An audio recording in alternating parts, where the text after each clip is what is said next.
어느 날 이메일을 한 통 받았습니다.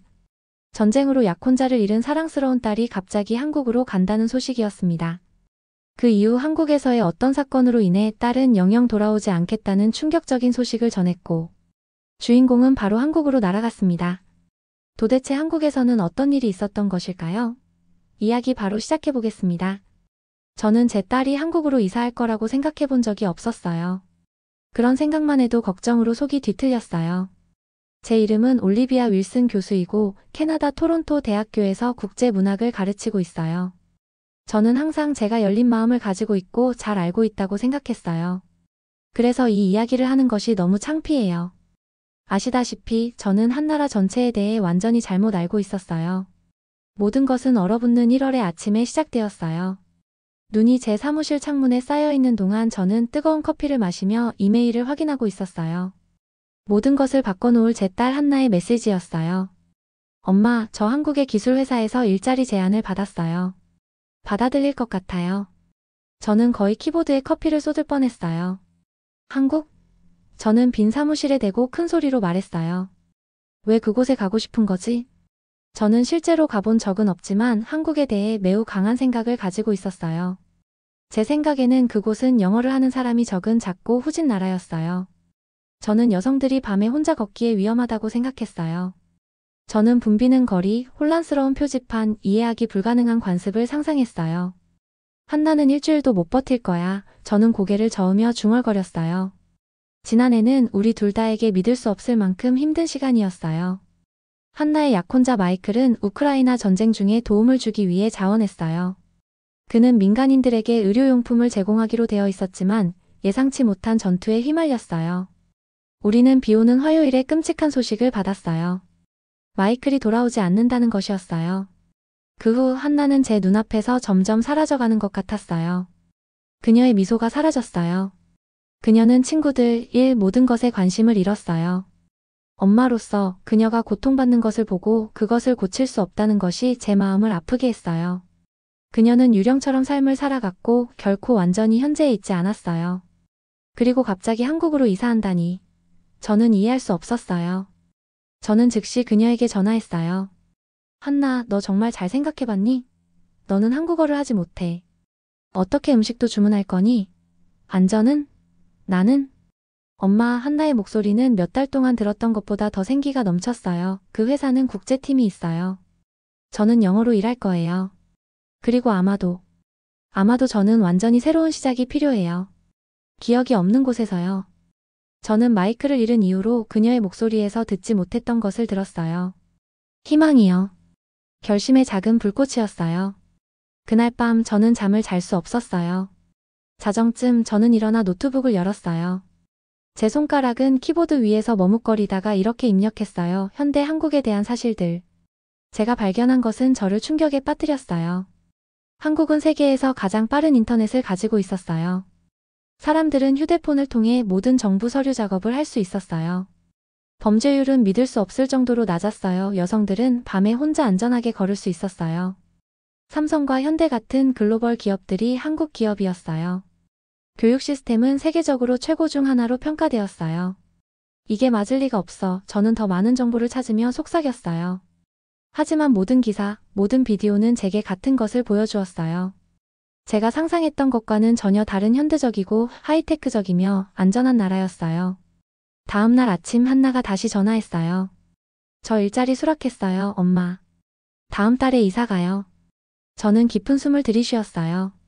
예전에 저라면 논쟁했을 거예요. 이것이 끔찍한 생각인 모든 이유를 열거했을 거예요. 내가 너와 함께 갈게.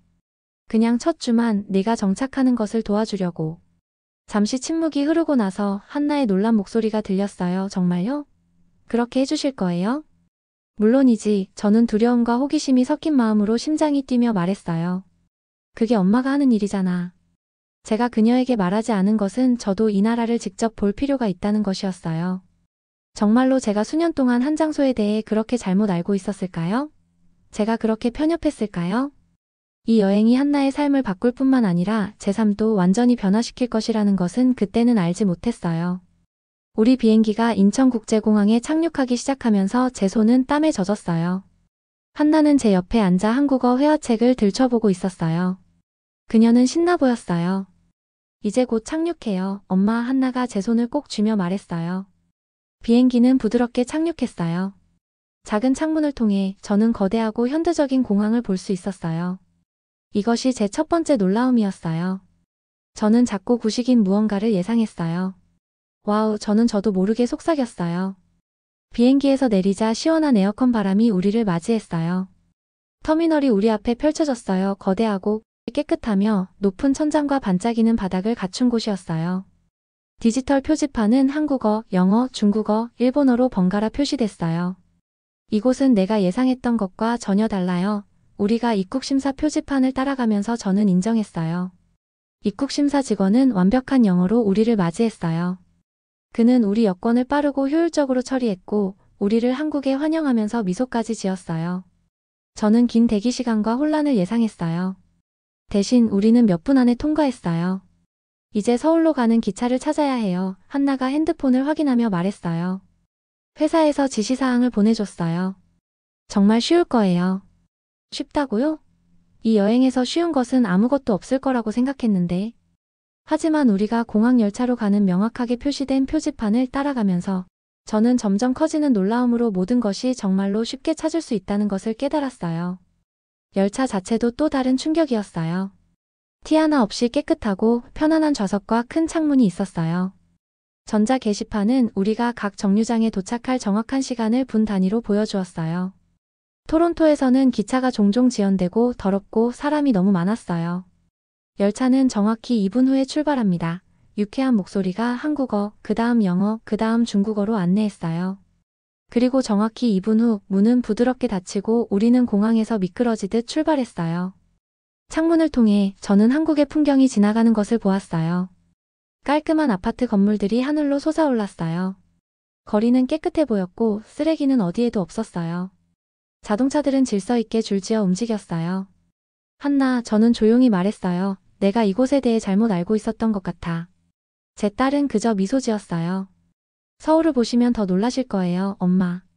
1시간 후 우리는 서울역에서 나와 도시의 중심부로 들어섰어요. 그 광경은 제 숨을 앗아갔어요. 마천루들이 구름을 향해 뻗어 있었어요. 사람들은 모든 방향으로 서둘러 가고 있었고 대부분은 걸으면서 스마트폰을 보고 있었어요. 뉴욕 같아. 저는 숨을 헐떡이며 말했어요. 하지만 더 깨끗해. 한나는 웃었어요. 자, 이제 지하철을 타고 제 새 아파트로 가야 해요. 지하철 시스템은 또 다른 깨달음이었어요. 색상 코드로 구분된 노선, 여러 언어로 된 명확한 지도, 그리고 앱에서 말한 정확한 시간에 도착하는 기차들. 고향에서는 5분마다 온다는 기차를 때로는 20분씩 기다리곤 했어요. 어떻게 모든 게 이렇게 정확할 수 있지? 저는 큰 소리로 궁금해했어요. 우리가 한나의 새 아파트 건물에 도착할 즈음 제 머리는 제 기대와의 모든 모순으로 어지러웠어요. 한나의 회사에서 제공한 아파트 자체는 작지만 믿을 수 없을 정도로 현대적이었어요. 좀 숨을 쉬고 싶네. 우리가 짐을 푼 후 저는 말했어요. 혼자 잠깐 산책을 해도 안전할까? 한나는 제 질문에 놀란 표정을 지었어요. 물론 안전해요, 엄마. 이곳은 세계에서 가장 안전한 나라 중 하나예요. 여전히 의심스러웠지만 저는 해가 지고 있을 때 밖으로 나갔어요. 동네는 직장에서 돌아오거나 저녁 식사를 하러 가는 사람들로 붐볐어요. 여성들은 혼자 또는 그룹으로 완전히 편안하게 걸어 다녔어요. 저는 사람들이 노트북으로 일하고 있는 작은 카페를 지나갔어요. 한 젊은 여성이 화장실을 사용하기 위해 일어났는데 비싼 컴퓨터를 그냥 테이블에 두고 갔어요. 저는 멈춰서서 누군가가 그것을 훔치는지 보려고 기다렸어요. 아무도 그것을 쳐다보지도 않았어요. 용기를 내어 저는 카페 밖에 앉아있는 또 다른 외국인에게 다가갔어요. 실례합니다. 저는 긴장하며 물었어요. 정말로 그렇게 귀중품을 방치해도 안전한가요? 그 여성은 억양으로 보아 미국인이었는데 혼란스러워 보였어요. 그런 다음 그녀는 친절하게 웃었어요. 여기 처음 오셨나 봐요. 그녀가 말했어요. 네, 완전히 안전해요. 저는 서울에서 3년 동안 살았는데 한 번도 도난당한 적이 없어요. 한 번은 택시에 전화를 두고 내렸는데 기사님이 저를 찾아서 돌려주셨어요. 제가 한국에 대해 알고 있다고 생각했던 모든 것이 도전받고 있었어요. 그날 밤 늦게 한나가 새 침대에서 평화롭게 자는 동안 저는 창가에 앉아 반짝이는 도시를 내다보았어요. 서울은 불빛으로 살아 숨쉬고 있었고 높은 건물들은 밤하늘을 배경으로 별들의 풍경을 만들어냈어요. 제가 완전히 철저히 잘못되었다는 것을 어떻게 설명해야 할지 몰랐어요. 한국은 우리에게 어떤 다른 놀라움을 준비하고 있을까요? 다음 날 아침 저는 침실 문을 두드리는 흥분된 소리에 잠에서 깼어요. 엄마, 일어나세요. 한나가 문을 통해 불렀어요. 진호 씨가 1시간 후에 우리를 데리러 와서 서울을 구경시켜 줄 거예요. 진호가 누구였지? 제 흐릿한 뇌는 잠시 생각해야 했어요. 아, 그래. 한나가 한국 생활에 적응하는 것을 도와주기로 한 한나 회사의 멘토였어요. 곧 나갈게. 저는 중얼거리며 억지로 일어났어요. 정확히 1시간 후 초인종이 울렸어요. 한나가 문을 열자 친근한 미소와 세련된 안경을 쓴 젊은 남자가 나타났어요. 그는 깔끔한 캐주얼 옷을 입고 작은 선물 가방을 들고 있었어요. 안녕하세요. 저는 김진호입니다. 그는 완벽한 영어로 말했어요. 한국에 오신 것을 환영합니다. 그는 선물 가방을 한나에게 건넸고 한나는 안을 들여다보며 미소 지었어요. 전통 한국 차네요. 정말 감사합니다. 진호는 저에게 돌아서서 살짝 고개를 숙였어요. 윌슨 교수님 만나 뵙게 되어 영광입니다. 한나 씨가 교수님께서 국제문학을 가르치신다고 말씀해 주셨어요. 저도 모르게 미소를 지었어요. 제발 올리비아라고 불러주세요. 저는 말했어요. 그리고 제 딸을 도와주셔서 감사합니다. 진호의 투어는 경복궁으로 시작했어요. 굽은 지붕과 밝게 칠해진 디테일이 있는 고대, 목조 건물들이 펼쳐진 복합단지였어요. 우리가 거대한 문을 통과해 중정으로 들어서자 저는 마치 수백 년 전으로 시간 여행을 한 것 같은 느낌이 들었어요. 이 궁은 1395년에 지어졌어요. 진호가 연꽃이 떠있는 연못을 지나면서 설명했어요. 우리 역사를 통틀어 여러 번 파괴되고 재건되었어요. 나무가 오래되었음에도 따뜻하게 느껴져요. 저는 말했어요. 진호는 고개를 끄덕였어요. 한국 전통 건축은 자연에 맞서지 않고 함께 작동해요. 가장 인상적이었던 것은 대조였어요. 우아한 지붕선을 가진 고대 궁궐, 건물들이 반짝이는 마천루를 배경으로 서 있었어요. 옛것과 새것이 나란히 존재했으며 서로를 압도하지 않았어요. 궁 이후 진호는 우리를 전통시장으로 데려갔어요. 좁은 골목길은 활기차게 움직였어요. 손님들에게 외치는 상인들, 음식 가판대에서 풍기는 맛있는 냄새, 사방에 전시된 다채로운 상품들. 붐볐지만 혼란스럽지는 않았어요. 모두가 목적을 가지고 움직였어요. 이걸 꼭 드셔보세요. 진호는 식혜라는 달콤한 쌀 음료가 든 종이컵 3개를 사면서 말했어요. 제가 살짝 달콤한 액체를 마시는 동안 한 상인이 우리에게 김치 샘플을 제공했어요. 저는 매운 발효 양배추를 시도하는 것에 대해 긴장했지만 카운터 뒤에 있는 노인 여성의 친근한 미소가 저를 설득했어요. 김치는 제가 예상했던 것보다 더 매웠고 제가 표정을 지었나 봐요. 왜냐하면 상인과 진호 모두 웃었거든요. 너무 매워요? 진호가 물었어요. 아니요, 맛있어요. 저는 주장했어요. 비록 제 혀는 타고 있었지만요. 한국에서는 정이라는 개념이 있어요.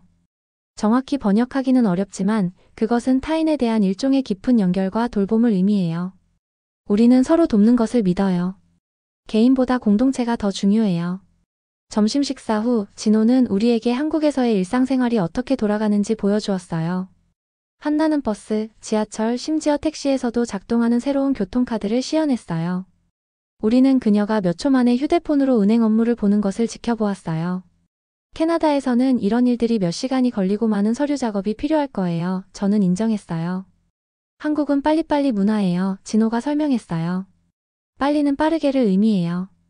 우리는 효율성을 좋아해요. 그 효율성은 그날 오후 나중에 제가 심한 두통이 생겼을 때 개인적으로 느껴졌어요. 시차 적응, 새로운 음식, 그리고 압도적인 광경들이 저를 지치게 했어요. 얼굴이 창백해 보여요. 한나가 걱정스럽게 말했어요. 병원에 모시고 갈게요. 진호가 즉시 제안했어요. 근처에 하나 있어요. 저는 고향에서의 긴 응급실 대기 시간을 생각하며 항의했어요. 그냥 두통이에요. 몇 시간을 기다려야 할 거예요.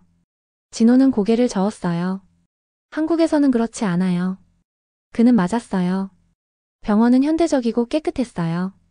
짧은 대기 후 영어를 하는 의사가 저를 진찰했어요. 2시간 안에 저는 탈수와 시차, 적응으로 진단받고 약을 받고 회복을 위한 명확한 지시와 함께 퇴원했어요. 캐나다 병원에서 주차 공간을 찾는 것보다 더 빨랐어요. 저는 우리가 나가면서 놀라움으로 말했어요. 다음 며칠 동안 저는 번역 앱을 점점 덜 사용하는 제 자신을 발견했어요. 저는 한국어 단어와 문구를 인식하기 시작했어요. 감사합니다. 안녕하세요. 실례합니다. 맛있어요. 한나의 아파트 근처의 지역 상점 주인들은 제가 서툴게 그들의 언어를 말하려는 시도에 미소 짓고 격려하며 고개를 끄덕였어요. 가장 놀라웠던 것은 한나를 지켜보는 것이었어요. 날이 갈수록 그녀는 조금 더 바른 자세로 서고 조금 더 쉽게 웃는 것 같았어요. 그녀의 뺨에 혈색이 돌아왔어요. 지난 1년 동안 그녀를 그림자처럼 따라다녔던 슬픔은 사라지지 않았지만 부드러워져서 새로운 경험을 위한 공간을 만들었어요.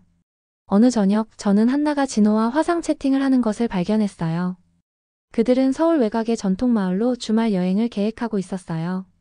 저는 그녀의 사생활을 보호해주기 위해 조용히 부엌으로 들어갔어요. 한나는 예전에 마이크를 바라보던 방식으로 진호를 바라보고 있었어요. 거기에는 관심이 있었어요. 새로운 무언가가 시작되는 불꽃이요. 나중에 우리가 함께 저녁 식사를 준비하면서 저는 무심코 물었어요. 너와 진호는 잘 지내는 것 같구나. 한나는 살짝 얼굴을 붉혔어요. 그는 정말 많은 도움을 주고 있어요. 그가 캐나다에서 2년 동안 공부했다는 거 알고 계세요? 그는 외국인이 되는 것이 어떤 것인지 이해해요. 그는 매우 친절해 보여. 저는 조심스럽게 말했어요. 맞아요. 한나가 대답했고 그녀의 입술에 번진 작은 미소가 저에게 모든 것을 말해주었어요.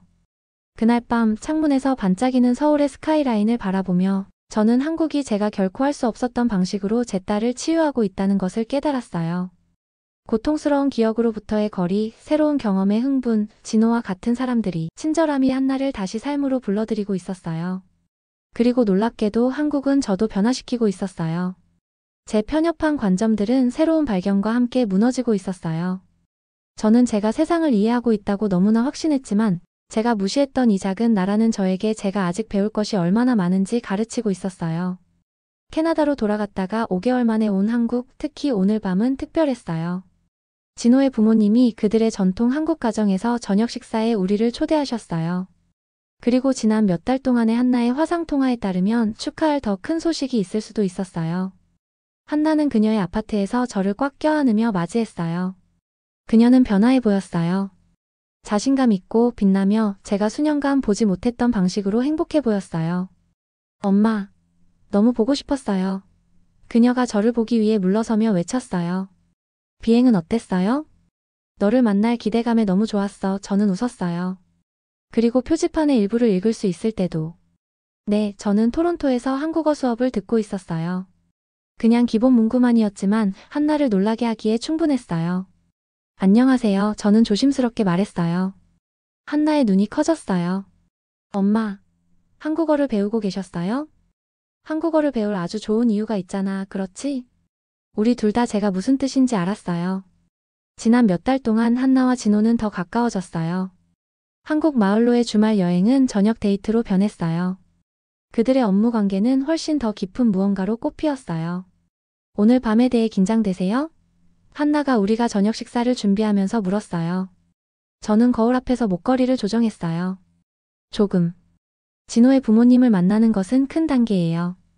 그분들도 엄마를 만나는 것을 기대하고 계세요. 한나가 말했어요. 진호 어머니께서 하루 종일 요리하고 계셨대요. 우리 택시는 기와 지붕과 나무문이 있는 아름다운 전통 한옥 앞에 멈췄어요. 진호는 대문에서 우리를 맞이했어요. 그의 얼굴은 환한 미소로 빛났어요. 그는 한나를 안아주고 나서 저에게 공손하게 절을 한 후 따뜻한 악수를 건넸어요. 환영합니다, 윌슨 교수님. 제 부모님께서 오신 것을 매우 기뻐하세요. 안에서 집은 전통과 현대의 완벽한 조화였어요. 우리는 입구에서 신발을 벗고 윤이 나는 나무 바닥으로 발을 내디뎠어요. 진호의 어머니가 부엌에서 나타나셨어요. 친절한 눈과 진호와 같은 따뜻한 미소를 가진 작은 여성이었어요. 그녀는 깊이 절하고 저의 손을 그녀의 손에 넣었어요. 환영합니다. 그녀는 조심스러운 영어로 말했어요. 우리는 기뻐요. 그 간단한 인사말은 너무 많은 따뜻함을 담고 있어서 제 눈에 눈물이 고였어요.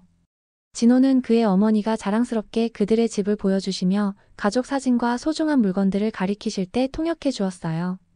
우리가 저녁 식사를 위해 앉았을 때 테이블은 놀라운 잔치로 가득 차 있었어요. 하지만 테이블 중앙에는 예상치 못한 것이 놓여 있었어요. 보르시라고 하는 러시아 비트 수프처럼 보이는 김이 모락모락 나는 냄비였어요. 어머니께서 교수님의 가족 배경을 조사하셨어요. 진호가 설명했어요. 교수님의 할머니께서 러시아 분이셨다는 것을 알게 되셔서 익숙한 것을 만들어 드리고 싶으셨어요. 저는 말문이 막혔어요. 저를 한 번도 만난 적 없는 이 여성이 저를 환영하기 위해 그런 수고를 하셨어요. 감사합니다. 저는 제가 아는 몇 안 되는 한국어 단어 중 하나를 사용했어요. 번역 앱과 진호의 도움으로 우리는 아름다운 저녁 대화를 나눴어요. 진호의 아버지는 제 가르침에 대해 물으셨고 어머니는 한나의 어린 시절에 대해 모든 것을 알고 싶어 하셨어요. 우리는 이야기에 웃음을 터뜨리고 문화를 넘어 음식을 나눴어요.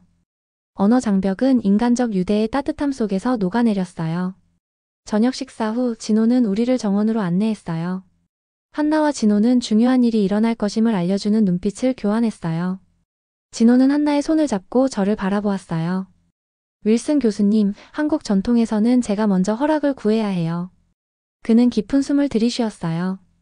저는 당신의 딸을 매우 사랑해요. 그녀에게 청혼해도 될까요? 한나가 이것이 곧 일어날 것이라고 암시했음에도 불구하고 그 말을 듣는 것은 제 마음을 사로잡았어요. 기쁨과 슬픔이 뒤섞인 감정이 저를 휩쓸었어요. 저는 행복으로 빛나는 한나의 얼굴을 보고 오직 하나의 대답만 있다는 것을 알았어요. 네, 저는 목이 메며 말했어요. 네, 물론이죠. 그런 다음 그는 한나에게 돌아서서 한쪽 무릎을 꿇고 안에 아름다운 반지가 있는 작은 상자를 내밀었어요. 한나 윌슨, 저와 결혼해 주시겠어요? 한나의 네는 어떤 언어로도 번역이 필요 없었어요. 그날 밤 나중에 우리는 한나의 아파트 발코니에 앉아 서울의 반짝이는 스카이라인을 바라보았어요. 도시는 마치 별들이 땅으로 떨어진 것처럼 빛났어요. 엄마, 한나가 부드럽게 말했어요. 저는 한국에 머물 거예요. 진호와 함께요. 비록 저는 이 말을 예상했지만 소리내어 그것을 듣는 것은 여전히 제 목에 덩어리를 가져왔어요. 제 딸은 수천 마일 떨어진 곳에서 살 것이에요. 하지만 한나를 바라보며 진정으로 그녀가 얼마나 행복한지 보면서 저는 제가 무엇을 말해야 하는지 알았어요. 알아, 얘야. 저는 그녀의 손을 잡으며 대답했어요. 그리고 이해해. 눈물이 한나의 뺨을 타고 흘러내렸어요. 저는 그녀의 손을 꼭 쥐었어요. 한국은 제가 할 수 없었을 때 너에게 미소를 되돌려 주었어. 어떻게 그것만으로도 사랑하지 않을 수 있겠어? 우리는 꽉 껴안고 둘 다 이제 울고 있었어요. 게다가 저는 눈물 어린 미소로 덧붙였어요. 한국어와 영어를 하는 손주들은 2배로 똑똑할 거라고 생각하지 않니? 한나는 눈물을 통해 웃었어요. 자주 방문하실 거죠? 그럼 물론이지. 저는 약속했어요. 그리고 언젠가 제가 은퇴하면 저도 이곳에 작은 아파트를 가질 수도 있어요. 이것은 작별이 아니에요. 그냥 우리 가족이 더 크고 더 흥미롭게 되는 거예요. 일주일 후 제 비행기가 이륙하면서 저는 아래에서 점점 작아지는 서울을 내려다보았어요. 저는 어떻게 하나의 이메일이 모든 것을 바꿔놓았는지 생각했어요. 제 가장 깊은 편견에 도전하고 제가 존재한다고 알지 못했던 세상에 제 마음을 여는 것이요. 제 일기에 저는 이렇게 썼어요. 때때로 우리가 할 수 있는 가장 용감한 일은 우리가 틀렸다는 것을 인정하는 것이다. 한국은 단지 한나의 새로운 집이 아니에요. 그것은 제 2번째 고향이 되었어요. 제 딸이 치유를 찾은 곳, 낯선 사람들이 가족이 된 곳, 그리고 이 고집센 늙은 교수가 마침내 세상이 생각보다 훨씬 더 멋지다는 것을 배운 곳이요. 저는 미소를 지으며 일기를 닫았어요. 저는 이미 다음 방문을 계획하고 있었어요. 영상 재미있게 보셨나요? 마음에 드셨다면 구독과 좋아요 부탁드리겠습니다. 감사합니다.